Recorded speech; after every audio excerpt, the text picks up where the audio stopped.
Assalamualaikum warahmatullahi wabarakatuh. Salam sejahtera untuk semuanya. Saya Pak Ali dari Inside Chamber. Ini adalah akhir video dari buku tematik untuk kelas 6 tema 2. Aku cinta membaca. Ya. Kita langsung akan baca asal mula kapur sirih dan pinang.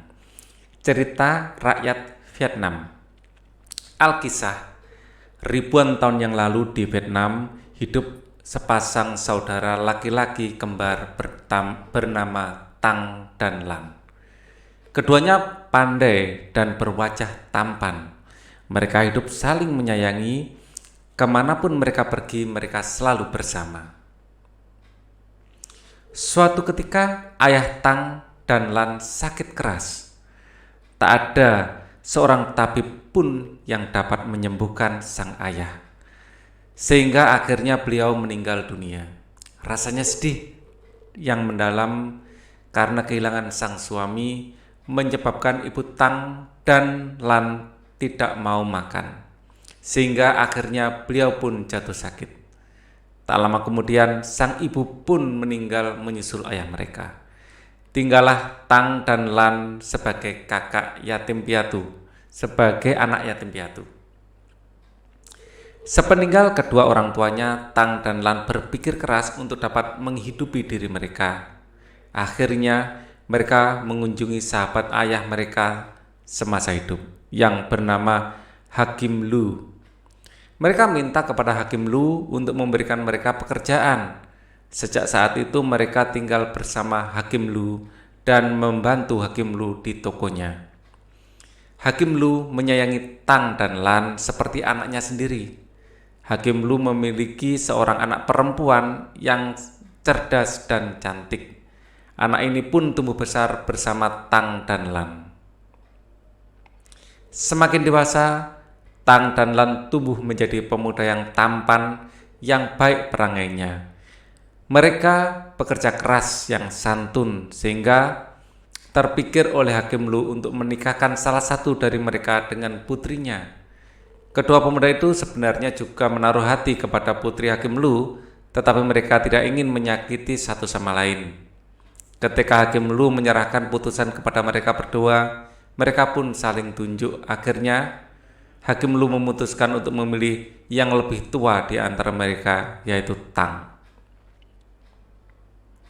Setelah menikah, Tang sibuk dengan kehidupan rumah tangganya, sehingga ia sering melupakan Lan. Ia lupa mengajak Lan ngobrol dan bercerita. Lan merasa sedih dan kesepian. Suatu hari Lan bertekad mengembara seorang diri. Ia meninggalkan kota tanpa sepengetahuan Tang dan Hakim Lu. Ia berjalan tanpa arah, ke hutan, ke gunung, menyeberang sungai. Akhirnya ia tiba di pinggir sebuah pantai. Oleh karena sangat lapar dan lelah berjalan berhari-hari, Lan jatuh lemah. Semakin lemah, akhirnya ia meninggal di tempat itu. Konon, jenazahnya berubah menjadi sebuah batu yang putih. Beberapa hari setelah kepergian Lan, Tang menyadari bahwa adiknya tiada. Ia pun pergi mencari adik kembarnya itu. Ke hutan, ke gunung, menyeberang sungai, tak juga ditemukan adiknya itu. Sampailah ia di pantai yang sama. Ia pun tertunduk menangis di sebuah batu putih, meratapi kehilangan adiknya. Berhari-hari ia menangis tanpa makan, tanpa minum, sampai ia pun jatuh lemah, semakin lemah, dan akhirnya ia juga meninggal di tempat yang sama. Konon jenazahnya berubah menjadi sebuah pohon pinang. Sementara istri Tang sedih menanti kepulangan suaminya, maka ia pun menyusul berjalan tak tentu arah, mencari sang suami. Sampailah ia di pantai yang sama, menangis tak henti sambil bersandar di bawah pohon pinang. Berhari-hari ia menangis tanpa makan dan minum, sampai ia pun jatuh lemah, semakin lemah, dan akhirnya juga meninggal di tempat yang sama. Jenazahnya menjelma menjadi sebatang pohon sirih yang membelit batang pohon pinang, yang tak lain adalah jelmaan sang suami. Konon begitulah asal-usul terjadinya kapur sirih dan pinang. Tiga manusia yang saling menyayangi ditakdirkan untuk selalu berdekatan bersama dalam kehidupan dan setelahnya. Ya, ada aja ya ceritanya ya. Oke, kita lihat si Badang, cerita rakyat Singapura. Dahulu kala hidup seorang hamba di Temasik yang sekarang dikenal sebagai Singapura. Dulu nama Singapura itu Temasik ya, zaman kerajaan dulu. Hamba tersebut bernama Badang. Ia bekerja pada seorang majikan yang bernama orang kaya Nirasura. Suatu hari Badang diberi tugas oleh tuannya untuk menebas hutan dan membersihkan semak-semak di sebuah bukit. Tempat itu hendak dijadikan lahan bercocok tanam. Dalam perjalanan menuju pulang dari bukit, ia harus melewati sebuah sungai. Karena lelah, Badang beristirahat dan membuka bekalnya. Hari itu bekalnya nasi sayur dan sambal. Setelah makan, Badang duduk memandang ke sungai. Terlihat olehnya ikan-ikan berlompatan di air yang jernih. Terpikir olehnya, wah kalau aku bisa menangkap ikan-ikan itu, tentu besok lauk untuk bekalku semakin enak. Kalau ikan yang tertangkap lebih dari satu, bisa aku bawa pulang untuk tuanku di rumah, pikir Badang. Lalu Badang menebang sebatang bambu, perangkap ikan dari bambu. Ya, ia menempatkan perangkapnya di dalam sungai. Esok harinya pagi-pagi Badang pergi lagi untuk melanjutkan pekerjaannya di bukit. Dalam perjalanannya, ia mampir ke sungai untuk melihat hasil tangkapan di perangkapnya. Namun, Badang terperanjat melihat setumpuk tulang ikan di pinggir sungai, berdekatan dengan lokasi perangkapnya. Ketika ia memeriksa, terlihat olehnya bahwa sudah ada orang yang mengambil hasil tangkapannya. Tidak ada ikan di dalam perangkapnya, hanya tinggal sisa sisik dan tulangnya. Badang heran, maka ia pun memutuskan untuk mengintai semalaman di pinggir sungai sepulangnya dari menebas hutan. Menjelang malam, perangkap Badang sudah mulai terisi ikan. Tiba-tiba datang sesosok makhluk besar, bermata merah, bertaring panjang, berambut serta berjanggut panjang. Makhluk itulah yang rupanya memakan ikan dalam perangkap bambu Badang. Badang memberanikan diri untuk keluar dan menerkam dan menangkap janggut makhluk tersebut. Mereka pun berkelahi. Sampai akhirnya makhluk seram itu mengaku kalah. Ia minta dilepaskan, namun Badang tidak membiarkannya pergi. Lalu makhluk itu memohon kalau Tuan melepaskan hamba, maka hamba akan berikan apa saja yang Tuan minta, katanya. Badang pun berpikir, maka ia mengajukan permintaan. Baiklah, aku ingin menjadi seorang yang kuat, gagah, dan perkasa, kata Badang. Kalau Tuan ingin menjadi seorang yang perkasa, Tuan harus makan sisa-sisa tulang ikan yang aku makan, kata makhluk tersebut. Tanpa berpikir panjang, Badang pun makan sisa-sisa tulang ikan yang terserak dekat perangkapnya.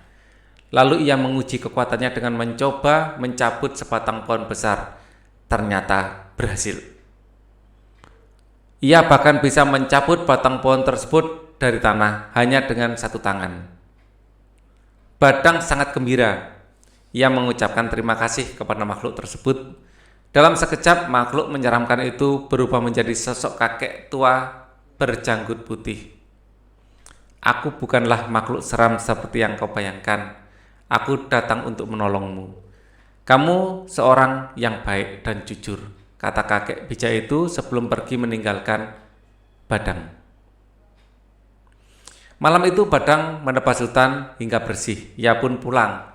Majikannya heran ketika keesokan hari Badang tidak lagi pergi ke hutan. Ketika Badang memberitahu bahwa pekerjaannya telah selesai, tuannya tidak percaya. Orang kaya Nirasura pun memeriksa sendiri ke bukit. Betapa heran ia menemukan bahwa hutan di bukit sudah habis terbabat. Kagum dengan keperkasaan Badang, maka orang kaya Nirasura membebaskan Badang sebagai hambanya dan mempersembahkannya kepada Raja Temasik. Di istana, Badang juga melakukan perbuatan perkasa yang mengagumkan. Ketika ia hendak mengambil buah yang diminta oleh permaisuri raja di atas sebuah pohon dan yang dipijaknya patah, Badang pun jatuh menimpa sebuah batu. Batu terbelah dua, namun Badang tidak cedera. Permaisuri melaporkan kejadian tersebut pada Sang Baginda. Sang Baginda kagum dan heran. Kekuatan Badang tersebar luas di segala penjuru Temasik dan sampai juga ke benua Keling. Mendengar kabar tersebut, Maharaja Keling datang ke Temasik membawa pahlawan kuat dari negaranya yang bergelar pahlawan gagah perkasa. Ia menawarkan pahlawannya untuk beradu kuat dengan Badang. Raja Temasik setuju, maka pertandingan adu kekuatan diadakan di depan para petinggi kerajaan dan di hadapan semua rakyat. Sebuah batu besar diletakkan di hadapan masing-masing raja. Sang pahlawan gagah perkasa dengan segenap kekuatannya mengangkat batu besar di hadapan rajanya. Ia bisa mengangkatnya setinggi lutut, kemudian membawanya ke hadapan Maharaja Keling. Riuh rendah tepuk tangan para pendukung. Lalu tiba giliran Badang. Tubuhnya kecil tidak meyakinkan, tetapi ternyata Badang dapat mengangkat batu di hadapan raja Temasik dengan mudahnya. Kemudian melemparkan batu tersebut ke Teluk Belanga. Semua yang hadir terpesona dan kagum. Tepuk tangan membahana memuji keperkasaan Badang.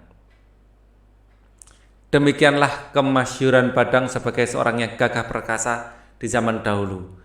Seorang budak bertubuh kecil namun tidak serakah dalam mengajukan permintaan. Kehebatannya juga tidak disalahgunakan, selalu dimanfaatkan untuk membantu majikannya. Itu sebabnya kemasyhuran menjadi buah mulut yang dituturkan orang dari zaman ke zaman. Cerita dari Singapura.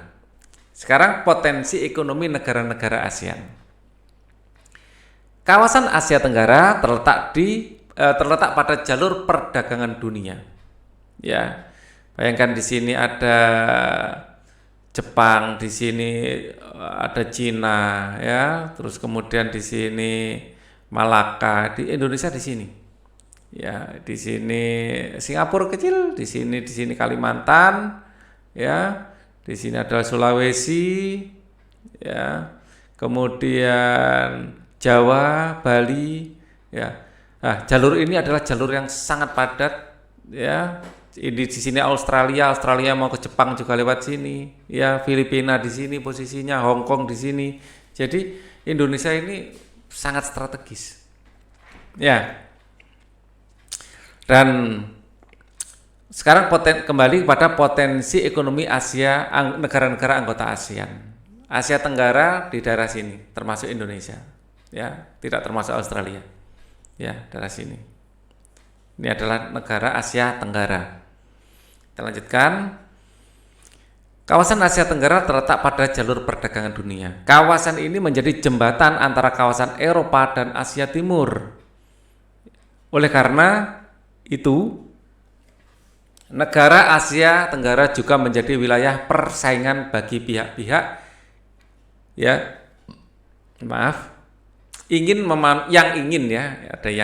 ingin memanfaatkan kedudukan strategis kawasan ini. ASEAN, Association of Southeast Asian Nations, berperan sebagai wadah untuk menghindari persengketaan yang mungkin timbul. Dengan posisi strategis ini, tiap negara di kawasan Asia Tenggara juga memiliki kekayaan sumber daya yang kemudian menjadi kekuatan dalam perkembangan ekonomi negara-negara tersebut. Brunei Darussalam terkenal dengan kekuatan sumber daya alam berupa minyak bumi dan gas alam. Dengan pengolahan hasil kekayaan tersebut, Brunei menjadi negara Asia Tenggara yang memiliki pendapatan per kapita tertinggi. Filipina, sebuah negara kepulauan yang mata pencarian sebagian besar penduduknya adalah bidang pertanian. Filipina berhasil menjadi salah satu negara di dunia yang dapat membangun dan mengembangkan sektor pertaniannya dengan baik. Beberapa produk unggulan pertaniannya diekspor ke berbagai negara seperti nanas, nanasnya besar-besar ya, padi, kelapa, dan gula. Oleh karena itu, Filipina mendapat julukan The Home of the Green Revolution, rumah dari revolusi hijau. Hasil pertanian ini juga menunjang perkembangan ekonomi negara ini. Indonesia, negara kita tercinta. Sebagai negara kepulauan terbesar di kawasan ini, Indonesia memiliki ragam sumber daya alam yang sangat kaya. Banyak sektor yang dapat dikembangkan untuk memperkuat perkembangan ekonomi Indonesia. Hingga saat ini, Indonesia merupakan salah satu eksportir utama untuk minyak dan gas bumi, tekstil dan produk-produk dari kayu, kekayaan mineral seperti pertambangan aluminium, nikel, emas, dan batu bara, juga menjadi salah satu pintu masuk para investor mancanegara ke Indonesia. Keindahan alam Indonesia pun merupakan daya tarik yang menjadi sumber devisa negara dari sektor pariwisata. Kamboja mengalir Sungai Mekong. Daerah di sekitar Sungai Mekong merupakan daerah yang subur. Oleh karenanya, mata pencarian penting penduduk Kamboja adalah pertanian, yang banyak terdapat di sepanjang Sungai Mekong dan di sekitar Danau Tonle Sap. Hasil pertanian Kamboja yang besar mendukung pengembangan sektor perekonomian adalah padi dan karet. Laos bertetangga dengan Kamboja dan juga dilewati oleh aliran Sungai Mekong. Sama seperti di Kamboja, kegiatan pertanian banyak dilakukan di sepanjang aliran sungai ini. Sebagian besar hasil pertanian dikonsumsi oleh masyarakat Laos. Sementara ini Laos belum melakukan pengembangan dalam sektor usaha lain, walaupun diketahui memiliki juga sumber daya mineral seperti biji besi, tembaga, dan batu bara. Malaysia. Kegiatan ekonomi utama penduduk Malaysia adalah bidang pertanian, pertambangan, dan perindustrian. Perdagangan internasional merupakan salah satu sektor ekonomi Malaysia yang mengalami pertumbuhan tercepat. Peralatan elektronik, minyak dan gas bumi, kayu dan produk dari kayu, minyak sawit,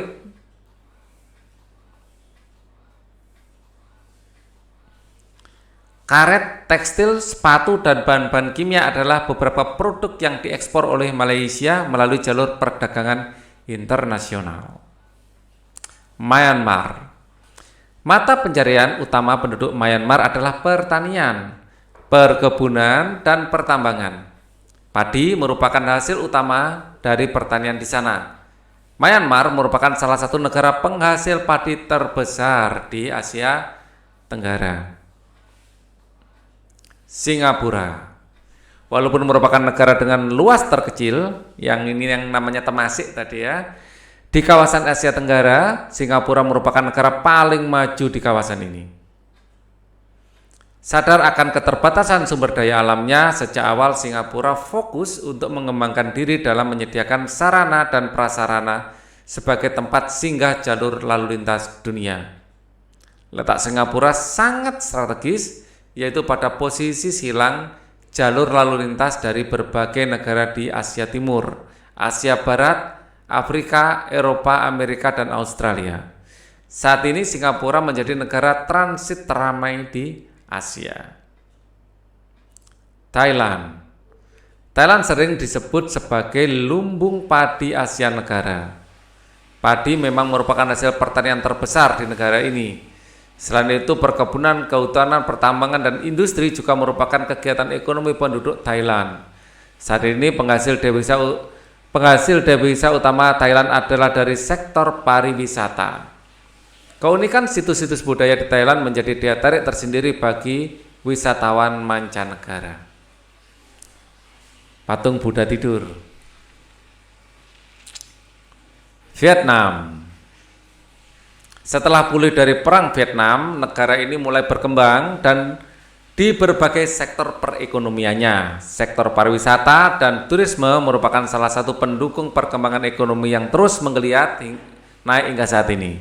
Dengan berkembangnya sektor ini, di bidang pendukung lainnya seperti usaha jasa, di bidang perhotelan, restoran, serta transportasi juga turut berkembang pesat.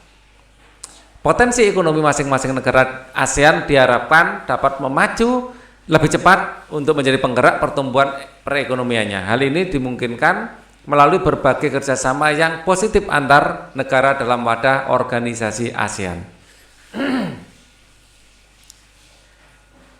Pengalaman belajar dari negara-negara ASEAN. Hari ini merupakan hari yang penting bagi siswa kelas 6.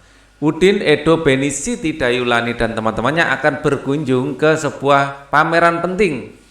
Ya, sekolah mereka memperoleh undangan untuk hadir di pameran budaya ASEAN yang diselenggarakan oleh Sekretariat ASEAN. Rombongan kelas 6 mewakili sekolah untuk hadir di pameran tersebut. Wah, tidak sabar ya rasanya Udin dan teman-temannya ingin sampai di sana. Kebetulan saat ini mereka sedang belajar mengenai profil negara-negara tetangga. Mereka ingin sekali melihat bukti dari apa yang mereka pelajari di buku dan cerita guru. Hari ini arena permainan dipenuhi oleh siswa-siswi dari berbagai sekolah dasar. Memang hari pertama pameran dibuka khusus untuk undangan dari berbagai sekolah. Udin dan teman-temannya menjadi beberapa kelompok, dibagi menjadi beberapa kelompok agar dapat melihat arena pameran secara lengkap dan efektif. Pameran ini diikuti oleh 10 negara anggota ASEAN termasuk Indonesia.